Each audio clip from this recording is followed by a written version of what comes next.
സുഹൃത്തുക്കളെ, ഞാൻ ഈ വീഡിയോ കാരണം എന്ന് വെച്ചാൽ ഞാനൊരു ഓട്ടോ ഡ്രൈവറാണ്. ഓട്ടോ ഡ്രൈവർ എന്ന് വെച്ചാൽ പാർട്ട് ടൈം ജോലിയാണ്. ഇന്ന് രാവിലെ ഒരു ഇൻസിഡൻറ്റ് പറ്റി. ഞാൻ തിരുവനന്തപുരം അരിസ്റ്റോ ജംഗ്ഷനിൽ നിന്ന് ദേവസ്വം ബോർഡ് കബഡിയാർ ദേവസ്വം ബോർഡ് ഞാൻ ഓട്ടം പോയി. അപ്പോൾ എനിക്ക് റാപ്പിഡ് ഉണ്ട്, ഓലയൊക്കെ ഉണ്ട്, ഒരു ആപ്പാണ്.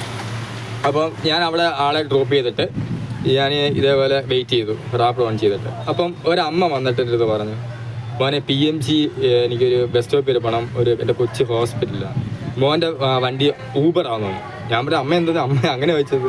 അത് ഇവിടുന്ന് എല്ലാ ഓട്ടോക്കാരും ചോദിച്ചപ്പോഴും ഊബർ വണ്ടിയാണ്, അത് ഈ ഓട്ടോ എടുക്കത്തില്ല എന്നാണ് പറയുന്നത് എന്നാണ്. ഞാൻ പറഞ്ഞ അമ്മ എനിക്ക് ഊബർ റാപ്പിഡ് എല്ലാം ഉണ്ട്, അമ്മ കയറിക്കോ. ഈ ഊബർ എന്ന് പറയുന്നത് ഒരു ആപ്പാണ്. ആ ആപ്പ് ഓൺ ചെയ്യുമ്പോഴേ അത് ഊബർ വണ്ടി ആവത്തുള്ളൂ, അല്ലാതെ അത് ഓഫ് ചെയ്ത് കഴിഞ്ഞാൽ അത് സാധാ വണ്ടിയാണ്. ദൈവത്തെ വെറുതെ ചേട്ടന്മാരെ, ഓട്ടോ ഡ്രൈവേഴ്സ് എല്ലാവരും അല്ല, ചിലർ ഈ അമ്മ പെങ്ങന്മാർ, ചില എല്ലാ ആൾക്കാർക്കും ഈ ഊബർ എന്താണെന്നും റാപ്പിഡ് എന്താണെന്നും അറിയത്തില്ല. പല ഇൻസിഡൻറ്റ് പറ്റുന്ന സാധാരണക്കാരായ ഒരു വണ്ടിയാണ് ഈ ഓട്ടോറിക്ഷ. അപ്പോൾ എല്ലാവർക്കും കയറണം. ഈ ആൻഡ്രോയിഡ് ഫോൺ യൂസ് ചെയ്യാൻ പറ്റാത്ത ഓരോരുത്തരുണ്ട്. അപ്പോൾ അവർക്കൊന്നും ഇതിനെക്കുറിച്ചൊന്നും അറിയത്തില്ല. അപ്പോൾ അവർ ഈ തിരുവനന്തപുരത്താണെങ്കിൽ 100 വണ്ടി ഉണ്ടെങ്കിലും 85 വണ്ടികളും ഈ ഊബർ ഓട്ടോറിക്ഷ ഉള്ള ആൾക്കാരാണ്. ചില ഏരിയ സ്റ്റൈൽ പ്ലസ് ഭാഗത്തേക്കെന്ന് വെച്ചാൽ മൊത്തം ഊബർ ആയിരിക്കാം. അതുകൊണ്ട് ഊബർ മാത്രമേ ഓടത്തുള്ളൂന്നും പറഞ്ഞുകൊണ്ട് ഈ സാധനം പുറത്തിറക്കല്ലേ, ദൈവത്തെ പുറത്ത്. കാരണം അവരൊക്കെ പെട്ടുപോകും. എന്തെല്ലാം പ്രശ്നങ്ങളുള്ള രാത്രി ചിലപ്പം ഈ ജോലി കഴിഞ്ഞിട്ട് വരുന്ന ആൾക്കാർ കാണും. കുഞ്ഞുങ്ങൾക്ക് ആഹാരം കൊടുക്കാനോ മരുന്ന് കൊടുക്കാനോ രോഗികൾക്ക് മരുന്ന് കൊടുക്കാനോ ഒക്കെ ധൃതിക്ക് വീട്ടിൽ പോകുന്ന ആൾക്കാർ കാണാം. ചിലപ്പോൾ പന്ന റോഡായിരിക്കും, എങ്കിൽ തന്നെ ആ ഒരു ഓട്ടോ ഒന്നും അവഗണിക്കാതെ എല്ലായിടത്തും പോകാനുള്ളൊരു മനസ്സ് കാണിക്കണം. അത്രേ ഞാൻ പറയാനുള്ളൂ. വലിയ ഹീറോയിസ് കാണിക്കാനോ മറ്റേതിനൊന്നല്ല ഈ വീഡിയോ കിട്ടുന്നത്. കാരണം ഞാൻ നൈറ്റ് ഇരുന്ന് ഓടുന്ന ഒരു വ്യക്തിയാണ്. എൻ്റെ വണ്ടി സാധാ ഒരു പെട്രോൾ വണ്ടിയാണ്. മൈലേജ് പോലും അധികം ഇല്ല.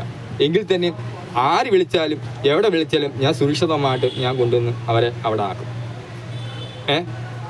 അതാണ് എൻ്റെ ഒരു കർത്തവ്യം. വൈകുന്നേരം 6 മണിക്ക് ശേഷം എത്ര സമയമായാലും, രാത്രി അർജൻറ്റായിട്ട് ആൾക്കാർ അസുഖ സംബന്ധമായിട്ട് എന്നെ വിളിച്ചാലും ഞാൻ ആ ഉറക്കം കഴിഞ്ഞ് മുഖത്ത് 2 തുള്ളി വെള്ളം അടിച്ച് വേണമെങ്കിൽ ഞാൻ അവിടെ ചെല്ലും.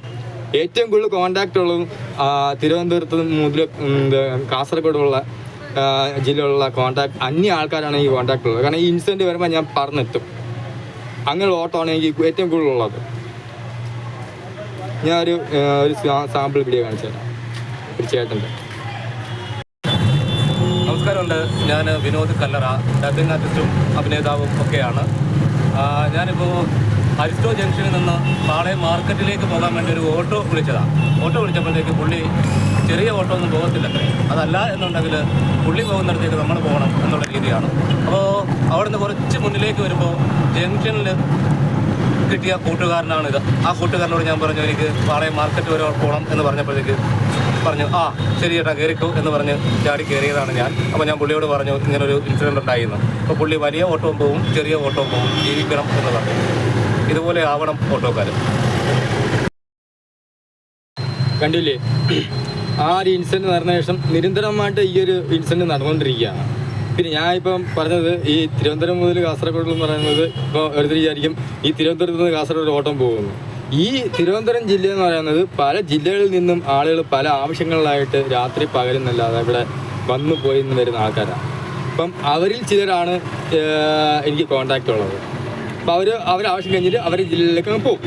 പിന്നെ ചില ആവശ്യങ്ങൾക്ക് തിരിച്ചു വരികയും ചെയ്യും. ഓക്കെ, ഇത്രയേ ഉള്ളൂ. Thank you.